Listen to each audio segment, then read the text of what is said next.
Hi, everyone. Welcome to The Shift, Mondoweiss' podcast, where we talk about Palestine, US politics, and everything that you need to know that's going on in the US right now when it comes to the Palestine movement. My name is Yumna Patel. I am not Adam Horowitz, even though we look really similar and people get us confused a lot of the time. I am going to be taking over for Adam here with Michael on The Shift. Adam actually sadly left us at Mondoweiss last week, was his last week at the organization after 18 years, during which time he helped build Mondoweiss and make it what it is today. So this week is definitely kind of a weird week at Mondoweiss. We're all sort of in Adam withdrawals and really missing him a lot. But Adam, if you're there lurking on YouTube, drop us a comment. We miss you. And people in the comments, if you want to drop a note for Adam, I'm sure he's going to have fun scrolling through those comments later. So yeah, I hope that I don't disappoint with the shift moving forward. And I'm excited to talk to you, Michael, and to get into some really interesting conversations about US politics. Yes, beautiful tribute to Adam, but yes, I'm excited. Yeah, thanks, Michael. So we're going to talk about a couple things today. We're going to be talking about some elections, primaries in Florida, some good results for the movement, some not so good results. Then we're going to kind of do sort of a look back at this primary season, talk about some of the progressive wins that we saw, some of the losses as well, and really look at what it means for Palestine, for the movement in the US moving forward, and what comes next as we move into the midterms and the next couple years, and then eventually the 2028 election cycle. So we're going to cover quite a bit, but I'm excited to talk about it. So why don't we start with Florida? Tell us, Michael, for those who weren't following that story, kind of what happened in Florida this week. What was the story you were following? Yeah, thanks, Yumna. So the biggest story out of Florida, who had their primaries on Tuesday night, I think would definitely be, we had Angie Nixon prevailing in the Democratic primary for Senate. She's a state rep in Florida, in Jacksonville. And a few things stand out here. She's very progressive. I think viewers might know her, and we had covered her at the site. She went viral in November 2023. People may remember, after introducing a ceasefire resolution in the Florida House, where this was, I guess like a little over a month after October 7th, and had this very emotional speech before she, called for the vote. And the vote, it was a complete, it lost by like a vast. Only one other member voted for it. It was completely shut down on both sides of the aisle, bipartisan rejection of it. At one point, she said rhetorically something like, "How many more Palestinians have to die?" And a Republican colleague yelled out, "All of them." She was denounced by Randy Fine, who at the time was her colleague, has obviously gone on to, we'll get to his election, but to join the House since a couple of years later, but denounced as anti-Semitic, denounced as evil. And Angie Nixon is going to be the Democratic nominee in the general election. And she beat on Tuesday night Alex Vindman, who I think, there's a lot of stories coming out, but I would just highlight maybe a few things. The first thing that stood out to me is the discrepancy in money. She raised less than $1 million, while Vindman raised over 16, I think 16.3 last time I looked. And that's the first thing. I mean, we've seen this throughout the campaign cycle, where in a lot of races, people with a lot less money have prevailed. In some cases, people with a lot more money have prevailed. It doesn't always necessarily line up that way. But I do think it speaks to something we've talked about a lot, which is that, issues, ideas are really beginning to win out, in some cases more than money.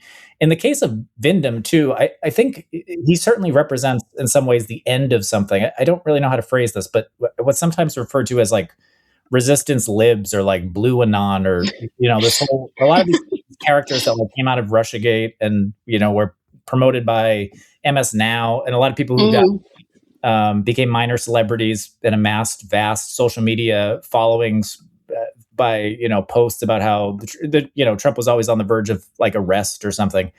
And I think in many ways, it's almost like he was created in the lab by those people, right? He's like a national security aide who testified against Trump during the 2019 impeachment hearings. And throughout really since those impeachment hearings, I think a lot of these people have attempted to run for office or create political parties. And it just seems clear to me that whatever you want to call that stuff, has kind of in some ways reached the end of its course. He's not the only person who kind of comes from that world who's lost in recent months. And I think people have developed a deeper skepticism of some of that. I mean, even somebody like Fetterman, I mean, people may remember he was kind of positioned. He had a lot of MS Now appearances. He was this big like anti-Trump guy. So I think people are naturally kind of skeptical of that candidate now. And I think the other thing that really stands out is that Angie Nixon's interesting because there's been all this talk about DSA. She joined DSA during the campaign, so it's not like she was endorsed by DSA. I'm sure individual DSA members certainly supported her campaign and maybe worked for her or campaigned for her, but she didn't have that kind of institutional support from DSA. She only recently became a member. She didn't have support or endorsements from some of like the big progressive names that we've seen endorse other people. This in many ways this was a big upset. And I think if you break down, you look at where she did well. That's also interesting. I mean, Angie Nixon is, a Black woman. She's a union organizer. She did very well with the Black community. Whereas, especially after Michigan, there's this centrist, position that DSA candidates or people like El Sayed can't do well with working class voters or Black voters, and that all the people who support them are kind of like, elite or like college educated. Yeah. Well off. She really, like, if you break down her, it's a completely different subset in terms of demographics, in terms of the numbers that she got and the places she got. It's much different than some of the other races that we're going to talk about where people have won like earlier in the year. So I think that's interesting. And then the final thing I'd like to say on her is that everything that I just said about the way that the media perceives DSA or perceives progressives or perceives Palestine it's like they only have one setting. It's very hard for them to do nuance. So they've come up with this idea, obviously, that this is insurgent wing of the party that's beholden to like the DSA platform. So whenever somebody wins, they do this. Now it's like you're expected to go on Morning Joe and basically like it's a show trial. Like, do you support funding the police? Do you support, you know what I mean? And there was this hilarious moment. I think it was on CBS News. Shout outs Barry Weiss's CBS News, where Gayle King asked. I don't know if you saw this, asked Angie Nixon, a hilarious clip where she asked Angie Nixon why she campaigned with Hassan Piker. And they like an image of Hassan Piker, and it's clear that they wanted to do like Hassan Piker video while Angie Nixon was defending it. But she's very quickly like, I don't know Hassan Piker. I didn't campaign with him. I don't know where you got that information. And instead of just being like, oh, like sorry, we have no idea what we're doing. Gayle King, like, would you campaign with him? And she basically said, I don't really know much about him. I don't know who he is. And Gayle King is like incredulous that she doesn't know, because like, how would she not know who she is? It's all that like these networks cover. So she's just like, I don't know. So to me, that was like a hilarious moment that just kind of like exemplifies the way that the media is like treating a lot of this. And but she's expected. I mean, we should point out it's a massive uphill battle, obviously, for her to win the general election. It's still Florida. And I can segue to like the other races unless you want to add something. But this is she's going to be going up against Ashley Moody, who's a senator who was picked by Ron DeSantis to fill Rubio's Senate seat after he left for the Trump administration. And like in her lifetime, really not that long ago, it's hard to remember. Like Florida was something of a swing state. I mean, like Obama won it. It was regarded as a place that was up for grabs. And that's very much not this. It's really just become like the symbol or the epicenter of the right in many ways. Trump has the place there where he entertains people. We have Rubio, Secretary of State, who comes there. We have DeSantis. We're going to get to Debbie Wasserman Schultz. But one of the reasons she had to switch districts is because, DeSantis pulled this big GOP gerrymandering thing. So, and of course, we know about the big pro-Israel contingent, the big anti-Cuban contingent in the state. So it's going to be a massive uphill battle. But we've seen, DeSantis almost lost when he ran for governor in a year where there was, an insurgent kind of, or a big, momentum on the Democratic side. It was relatively close. So, anything can happen. But I thought that was obviously like in terms of our beat, certainly the biggest in Florida.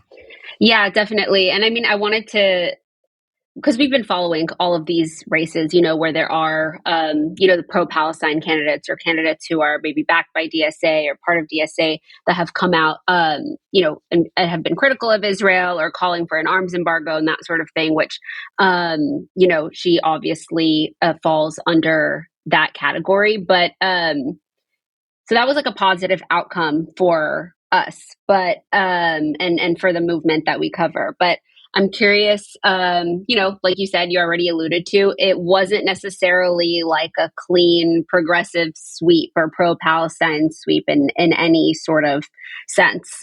So yeah, I mean, this is a good segue. I wanted to ask you about the other races in Florida. You mentioned Wasserman Schultz. Let's talk about those and kind of what are your takeaways from those other races? Yeah, so W. Wasserman Schultz, who, I'm sure people watching this know her deal. She's one of the most pro-Israel Democrats in Congress and has been since she got there. She'll now be going to Congress, presumably going to win the general, and she'll be going to Congress for, I think, what is her 12th term. And people can go on our website. We have, 2 decades of pieces on Debbie Wasserman Schultz if they're interested in her specific positions. The reason why, like I mentioned, she had to switch districts is because the redistricting done by the GOP in Florida. So basically, she had to jump. She was criticized actually because it's been represented historically by Black lawmakers. So she ran a crowded race with multiple Black opponents among one of these crowded fields, but she ended up prevailing. So she'll go back to Congress. The other big one that we're keeping an eye on, which was also a massive uphill battle, was Oliver Larkin, who was running against Jared Horowitz in the 25th district and lost by, I want to say 30 points. I could have that wrong. The last time I checked, it was close to 30. So not really close, but it was striking to see someone like Larkin, who was a DSA member, who did openly refer to himself as an anti-Zionist, did not mince words when it came to that, wasn't, wavering or making distinctions between Netanyahu's Israel and different kinds of Israel, really held the line when it came to Israel and Palestine. It was interesting to see him go viral multiple times, making Fox News appearances, kind of challenging people on these positions. Moskowitz prevailed pretty easily, like I said. And it's very much still is Florida. I don't think people expected, progressives to run the slate by any stretch of the imagination, but that's kind of how the night shook out overall. And the only other thing I want to mention real quick, and I don't think we've actually reflected this on the site at all. Our piece was about these wins and those 2 losses, but there was also these right-wing insurgent campaigns with these anti-Israel candidates, and which is seemingly had more to do with kind of. I think it just speaks to there's a lot didn't do well, and there's been a lot of commentary about the right allegedly fracturing. And like Tucker Carlson representing, and these types of people representing a new kind of like wave.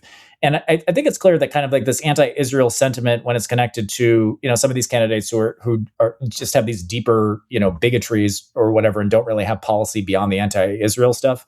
Or if they do have policy, it's also, it's in some cases Islamophobic, or, it's bigoted in other ways. Didn't do super well. I'm not sure that there's a lot of proof that that's resonating with the electorate either. And I think it just speaks to the fact that, like, when it comes to this issue, it can't just be, you see these, when you see people have success, and when Israel is viewed as a litmus test by voters, it's viewed as a kind of obvious wider thing, not just being anti-Israel on its own, but part of a much wider agenda when we talk about foreign policy, when we talk about domestic policy, kind of like connecting all those dots and talking about Israel is just one part of this, the U.S. empire in a wider way, and what we're subjected to here on a domestic front. So I thought that was kind of interesting too. One of those challenges was obviously to Randy Fine, who's one of the most racist, Islamophobic members of Congress, and I think everybody expected him to win, obviously, but we've referenced him more than once. But yeah, Florida remains very much a tremendously right-wing pro-Israel place. Going to change, but it'll be interesting to see how people, I think, now get behind Nixon and kind of how her positions manifest. Because once you get on the national stage, like I said, now she's being grilled about these specific issues about Israel, and we've seen kind of in recent weeks and months how this has played out with other, we saw the same thing with El Sayed, where he's being challenged in all these ways. Sometimes he's criticized by the way he's responding, or people argue whether some of these politicians have shifted their position on things like defunding. There's I mean, not to go down a rabbit hole, but this whole like woke one discourse, which we devoted some of the shift this week. Yeah, which you talked about today in the shift. Yeah. So, it's just going to be very interesting to watch all this stuff going into generals. And as you said at the top of this, to watch all this going into the midterms, because there remains a lot of, I mean, Trump's a deeply unpopular president. The war in Iran is deeply unpopular. And I think a lot of that, in addition to the people watching the genocide on their phones and all the stuff that we usually talk about, I think a lot of the domestic policies and how that connects to our foreign policy is certainly on the front of voters' minds. And I think it will continue to be in the midterms. Yeah, so I want to talk about the midterms in a second, but you did mention something that was interesting, like this observation that you had about, how this sort of anti-Israel insurgency, like the similar thing happening on the right, with the Tucker Carlsons and the Candace Owens of the conservative arena, which is not something that we cover as much. We've certainly covered this story because I do think it's a big political story and it's an important one for us to talk about. We cover the left and progressives much more. But it's interesting that you notice, or that you are kind of extrapolating that this sort of anti-Israel sentiments on the right, which were definitely surging. I mean, or this year, the past several months, especially after, Trump's disaster in Iran, that hasn't necessarily translated to maybe electoral victories for these sort of right insurgent candidates in the way that it has for those on the left. And I'm not comparing they're not like an apples to apples comparison at all in terms of the rest of their policies. But if we're just looking at the Israel thing, I do think that's really interesting. I mean, I don't know what else that tells us about the sort of state of American politics when it comes to Israel, but it feels like that the sort of anti-Israel sentiments on the left and amongst Democrats, and maybe because it's actually rooted in, progressive policies for equality and justice and all these other things, that it's actually translating into political power in a way that it's not on the right. And I'm just curious, I'm just curious to hear a little bit more about your thoughts on that and how you kind of see this playing out. Yeah, it's interesting. I mean, you say it doesn't connect to policy. I think that's true in terms of when we see lawmakers run on it. The only thing I'd add there is I do think that the establishment, or let's say Republicans in power, are conscious of it insofar as, Lindsey Graham, who passed away, I don't know, a month ago or whatever it was. Yeah. This whole thing, this idea of shifting from giving aid to Israel to them actually buying their weapons is something that he'd been talking about for a while, and Netanyahu had been talking about it. And we know he's That's close true. to Netanyahu and kind of tried to push Trump on the war, right? And as kind of the voice of Netanyahu. I think if you look, I think Axios had this, but when Netanyahu had gone to the White House or some of the Israeli officials to talk about the new contract, with the memorandum, which is set to expire, the Obama one was signed in 2016. There was an idea, some of that idea, the whole idea of integrating the militaries, which we've covered at the site, or strengthening the U.S.-Israel relationship while also shifting the way that they get their weapons. So we wouldn't actually give them to them; the U.S. would actually sell them. Was kind of sold to the Trump administration as kind of a quote unquote America First tweak. So I think there's an idea, right. There's a belief. And I actually think both sides of the aisle have. I mean, a lot of what El Sayed has said is he's essentially made the argument in so many words that he is the more pro-America candidate between him and Rogers, because he actually he doesn't want to spend tax money funding Israeli bombs. He wants to spend tax money on hospitals in Michigan or whatever the issue is. And I think we've seen this rhetoric used by both sides of the party, but I think that sentiment is certainly there, and I think the Republican establishment is certainly aware of it. The other thing I just add is in these particular races, and we should say we're talking about people like Dan Bilzerian, who was a kind of a famous, infamous online person, and this other guy, James Fishback. And in the case of Bilzerian, referred to, I think, fine as a Shylock, has said positive things about Hitler. Fishback is just kind of one of these, has attempted to court the online far right. Those are a lot different. I mean, there hasn't been, obviously, there's not a lot of need, I think, to stomp out candidates like that who people know are kind of long shot, don't really have a great chance. Whereas, we saw what happened with Thomas Massie, though, which is that Trump basically sicked the right on him and was able to oust him from his position. So I think like he was the most successful. I mean, we talk about that bill from a couple months ago that would have cut off the 3.8 billion in military aid. He was the only Republican. He's the one who introduced it. He's the only Republican who voted for it. And we saw, that happened after his election. But we saw what happened when, and I know that had to do with other things. That his support for the release of all the Epstein files, and he had criticized Trump about that. I know it goes beyond Israel, obviously, but I do think that insofar as there's any candidates that have viable chances, it's obviously a huge challenge to raise money in that environment if you're critical of Israel. And you also run the risk, I think, of having the establishment, in the case of Massie, the most powerful person in the world, literally.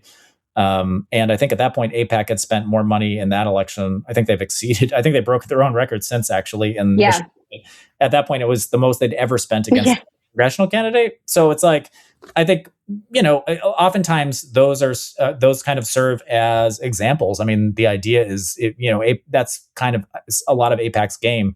They want to send this message that if you don't toe the line on this issue, especially if you're a Republican, we'll show up in your district and we'll spend millions of dollars to oust you. So I think the long-winded way to say, I think the sentiment still very much exists. Tucker Carlson's tremendously, I just saw today, you probably did too. I thought, and it speaks to the fact that liberals have been bad on this or silent, that he has been able to take the high ground. He's one of the only people covering the violence in the West Bank, the settler violence, and talking about that. And I think that resonates with a big segment of Republicans, especially America First Republicans, who kind of look at this like, why are we spending money to do these things when we should be spending it here? Whether or not that can translate into actual policy, it's kind of the same question on both sides. I think that that sentiment exists among voters, but I think it would be a real challenge for a Republican to like advocate for those positions and actually be able to move up to a position of power, I think, still. Yeah, I'm really interested to see how like that continues to play out. I've found just what's happening on the right when it comes to this issue just like extremely interesting. Let's talk about the midterms. We're coming up. So we've been covering, I mean, this whole primary season, and you kind of mentioned that like this last race, these races in Florida kind of marked, at least for us and like the issue that we cover, sort of like wrapped up this big like primary season of where like Palestine and Israel were the central issue for some of these races. So as we move into the midterms, what are your takeaways? Like looking back on the past few months, some of these big progressive wins and losses that we had, what does this mean for the Palestine movement in the US? And kind of how do you see it playing out in the midterms and after that? Well, I think it's clear, despite the fact that centrists, will always try to downplay any kind of win and just say it's, this is just New York City, this can't happen. There's always some sort of reason why it's not actually. And not to go into this, but you have probably also seen online that there's this whole, I don't know how organic it is or if it's just a product of online, but this whole movement of Democrats for Rogers, the El Sayed's Republican opponent in Michigan, which is just, I think in recent weeks, we've obviously seen like a lot of Islamophobia connected to that race, and a lot of, centrists and Democrats, some centrists and Democrats saying that they wouldn't vote for him. But however centrists spin it, I think it's quite obvious that like, if you just look at the statistics, I think 2/3 of the House candidates endorsed by either DSA or Justice Democrats won their primaries. I think something like 7 to 9 out of the 10 are very much expected to go to Congress. In other words, they're not in extremely blue districts where their win is all but guaranteed. We saw, that entire slate of Mamdani-backed candidates win in New York. We saw, like Karos win in Colorado, Chris Rabb in Pennsylvania. So there's been multiple, and now we have Nixon, who, like I said, is an uphill battle, but there's obviously a chance. Just the fact she's going is pretty impressive. And even, in the 30th congressional district, we had Texas, Frederick Haynes, who I've seen like speak very eloquently about Palestine, who is taking Crockett's seat, who ran against Tellerico. So it's certainly there. What it means for the midterms, I think it's unclear. Like I said, there's still a lot of I think there's a lot of anger and a lot of negativity towards the Republicans as a result of this like deeply unpopular war, and also the domestic stuff, price of gas every other day. There's some new food you can't eat today. It's Yeah. blueberries will kill you. Yeah. So there's a lot of stuff outside of obviously this like our beat that is going to factor in, I think, to the minds of voters. But I also think the interesting thing for our site is going to be how these people govern if they get there, and also Yeah. how can what I don't want to go into the woke one stuff because it gets a little there's a lot to talk about. It's a little complicated, but I will say that Yeah. like in essence, there seems to be an obvious trend among some elected officials or candidates to just or just say like the stuff that people tweeted back then or the stuff that people thought was a little crazy, and now we're like back to reality. When a lot of activists have highlighted the fact that these ideas like defunding the police or fighting for social justice or fights against police violence are obviously tremendously important. They're not something to be whitewashed, and that was at the time, and I think still is, the biggest kind of domestic protest that we've ever seen in the United States, certainly like in our lifetime. And if you just look at the amount of people who participated in it, and it had a lot of momentum. And I think in much the same way that we've seen people kind of turn their backs or step away from that rhetoric, we run the risk of seeing it obviously with Palestine. And it's going to be interesting. Yeah. I think after the Harris election, I think it's clear, it doesn't matter if you see the autopsy report or whatever. It's like anyone with half a brain knows that Gaza is one of the major reasons why she lost, right? Foreign policy, her inability to separate herself from Biden and the genocide. And I just think that showed once again that, activists on this issue or active advocates for Palestine wield a certain amount of power in electoral politics or politics more generally in the United States that they have not had previously. And I think that AIPAC and Israel and aid and all this kind of stuff has emerged as litmus tests. I live in Massachusetts, where Seth Moulton, who's a centrist and always has been a centrist, is running to unseat the longtime Senator Ed Markey. And right before he ran, he declared, like, I'm no longer going to take AIPAC money, and returned whatever he took, $40,000. Yeah. I don't think he's actually serious about that, but I think it's a sign of the times. I think people know that you have to switch your position on AIPAC in order to not lose voters or to potentially keep voters. The struggle is going to be that rhetoric versus the actual policy. People have pointed this out already, but like I just saw recently, there's going to be a hearing or some progressives in the House are pushing for some sort of development when it comes to like block the bombs, for instance. Block the bombs is good. I'd say lots of activists that I talk to underscore that it doesn't go far enough because it's not an arms embargo, right? So it seems like a lot of times the message that you get from some people is like, well, if progressives are winning, maybe we should take our foot off the gas and like cut them some slack. When in actuality, I think if you look at it, the more that people push and the more they demand, obviously the more they get. It's not so much challenging politicians or getting them to change in this kind of like Sorkin-esque way where like they just wake up and realize that like they've been bad and they've been shown the error of their ways. It's more that I think activists obviously throughout history have shifted reality. They've shifted the dynamic on the ground. They've shifted what's possible. And we can talk about so many issues, civil rights, gay rights, like whatever it is. And Palestine is just another one of these issues. It's emerged in the wake of the genocide as a litmus test among progressives. The question is, and Adam and I, to invoke Adam, he used to ask us all the time on this, basically like, okay, now we see the polling, virtually vast majority of Democratic vote, 80% of Democratic voters or something crazy have a negative view of Israel. Yeah. Similar numbers with independents. You're starting to see it tick even with Republicans, like we talked about earlier, especially young Republicans. But it's just one of the many issues where the American people are separated now from their lawmakers. You can go down the slate of issues. When Bernie ran in 2020, people were doing this polling that shows, the vast majority of Democrats support Medicare for all. They support a Green New Deal. But you still ended up with Biden as the nominee. So just because somebody believes something or there's activism or there's a push for it doesn't mean it's going to translate into actual policy. I think that the United States is obviously, it seems to me to be like a dying empire. It's been dying for a while. There's stories in the Wall Street Journal this week that they're trying to, Pentagon is trying to scale back some of its, military presence in certain areas. It's clear that the U.S. has lost this war. I think that the Trump administration continues to wage. It's in over its head. I think since October 7th, obviously Israel has completely, ruptured its reputation throughout the world. I don't think it'll ever get it back. The United States has a lot of work to do on that front, obviously, if it's going to continue its relationship with Israel. I think all that stuff is it can't be put back in the bottle. I think it's the terrain that activists are going to continue to fight on.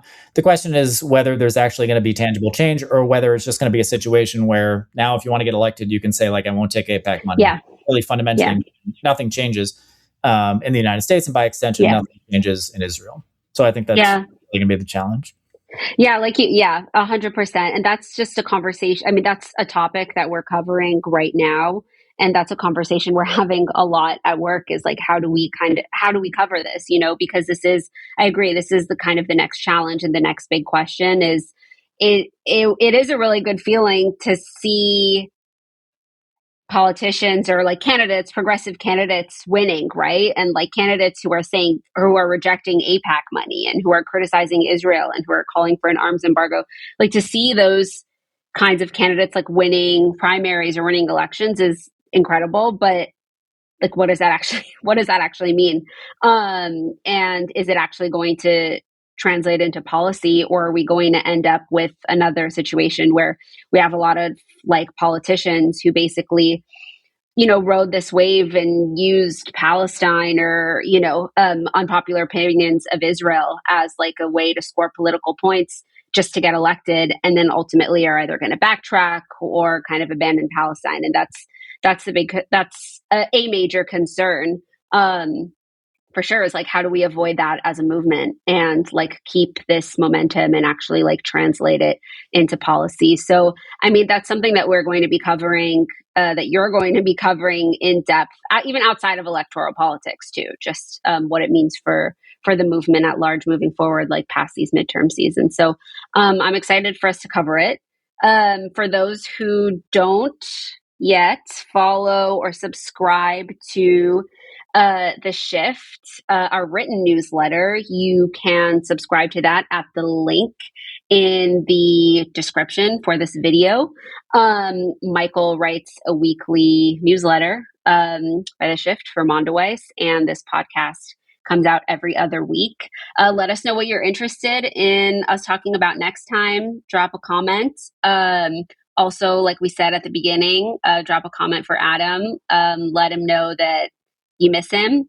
And we're looking forward to seeing you in 2 weeks. Thank you, Michael. Thanks, Yumna.